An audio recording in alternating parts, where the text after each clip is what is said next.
everybody, and welcome to my review of BlacKkKlansman, the new film from director Spike Lee. So BlacKkKlansman stars John David Washington, the son of legendary Denzel, and it's a true story of a detective in Colorado who infiltrates the KKK, or as they like to be known, the organization. Yeah, right. So with the help of another police officer played by Adam Driver, who is kind of the physical body of the duo, whereas Washington's character is the voice on the phone, they wind up essentially answering an advertisement in the paper to join the KKK, so they can sort of get in, find out what's going on, and basically put a stop to their evil racism. In the meantime, there's also this other subplot of the Black Panthers, and you know how they're protesting the racist police officers and stuff. This is all set in the 70s. So you kind of got these two ideologies clashing. Like you've got the extreme right white supremacy, and then you've got the militant Black Panthers. And Ron Stallworth is kind of caught in the middle. You know, he initially is on the side of the law, but he sort of starts seeing, you know, there's sort of this almost like a grey area in between the two. Like when you look at the KKK in this film, you know, they're just such regular average guys. You know, they're not like these sort of, they're not depicted as these really evil people, even though, you know, they are. But yeah, it was really interesting. And this whole film, I'm so glad I finally caught it. Because yeah, this is one of these films that I've been meaning to check out, just haven't gotten around to. I had a feeling it was going to be good, but wow, this is definitely top 10 of the year stuff. It was such a thought-provoking film. So for starters, look, everything about it, like the script, the performances were just fantastic. There were these light sprinklings of humor throughout the film that didn't quite make it a comedy, but they definitely helped to sort of relieve all the tension and drama. I mean, anytime that you're presented with a film that deals with white supremacy, you know it's going to be hard to watch. And yeah, there were a lot of things in this film that were kind of hard to watch. But interestingly enough, I kind of felt that, I mean, I think back to a film like Mississippi Burning. When that came out, it was so shocking, and you know, a lot of the things that you see in this film were just, you know, really hard to watch.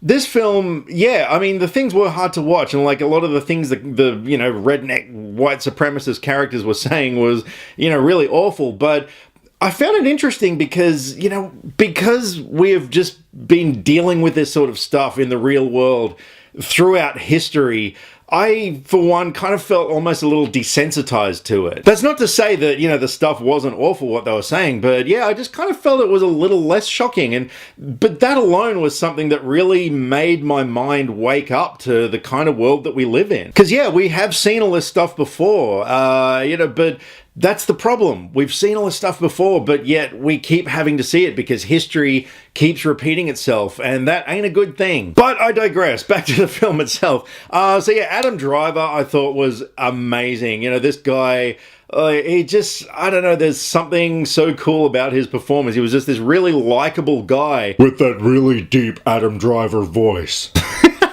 Yeah, man, that voice. Wow, that voice. We also had Laura Harrier in this film, who was, the last time we saw her was in Spider-Man Homecoming as Liz, and I did not recognize her with a gigantic afro and, yeah, the whole sort of 70s vibe going on, which, you know, was testament to, yeah, great performance and great costume design, etc., because, she was a knockout. And Topher Grace as David Duke, the head of the organization. He was great as well, you know, and like I said, like he came across as likable in a way. Like even though his heart was cold and black and evil, I don't know, there was just something about the guy that you almost sympathize with. And believe me, I say almost in huge inverted comma bunny ear things, because, you know, you don't sympathize with him, but yeah, again, just testament to a great performance and great script. The whole production design nailed it. You know, this whole thing just had such a 70s look about it. Even some of the filming techniques, like when people are having phone conversations and you have a big split screen, you know, with the two of them on there. Yeah, that was really well captured. And overall, it was just a really great story. When you think about the fact that this film was largely based on fact and there were only a few little liberties taken for creative differences, but yeah, it was a really cool history lesson as to this thing that happened. And look, I'm not going to spoil anything, obviously, but the ending of this film, was one of the most powerful things I've seen in a long time. I was moved to tears. It basically hammers home the fact that, like I said before, history repeats itself, and this whole idea of racism and everything is just something that keeps happening. And, I'm not going to get into all this here because obviously, this movie is designed to make people talk, and I really believe it's going to. And as much as I would love to say this film was perfect, it kind of wasn't. There was just a few little things that brought it down for me. For one, it suffered from some pacing issues. There were just a few moments in the film I did kind of feel like, come on, let's get to the next scene. And overall, the 2.25 hour runtime I thought was a little excessive. And aside from that, I just felt there could have been a little bit more tension when our characters infiltrate the KKK. Like, there are a couple of moments where they're almost caught out, but overall, I just felt it was a little bit easy and they just felt a little bit safe in this situation. And the only other thing, there were just a few music issues I had where there were some scenes of tension where they had 70s wah guitar playing and stuff, and I was just kind of like, that doesn't suit the scene. But look, that being said, this is essential viewing. It is definitely a movie I'm going to pick up on day one on Blu-ray because I really am looking forward to seeing it again. There was so much to love about this film. It's an important film. I'm really, really regretting that I've waited so long to see it because ordinarily, I'd love to promote it and tell people to go out and see it, but, well, over here in Australia anyway, I think it's only got a couple more days to go, which is a shame. But look, down the track, if you get a chance to see it, if you're curious about it, definitely check it out. It is an amazing film, definitely going to be one of the best films of this year, and I'm going to give BlacKkKlansman a 9 out of 10.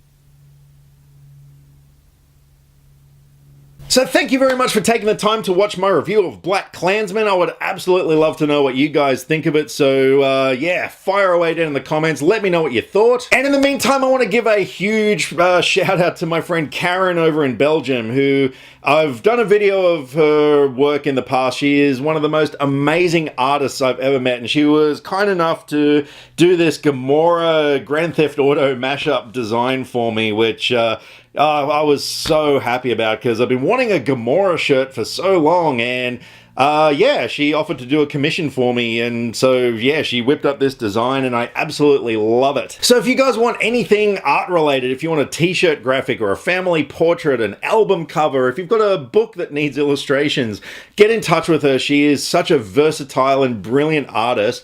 I'm gonna put a link to her website down in the description box, so yeah, if you're after any work done, make sure you check her stuff out. Alright, that's it from me. Let me know what you thought of BlacKkKlansman. Drop me some comments either here or on Facebook. All the social media links are in the description below because I like to talk about movies and I would love to talk about movies with you.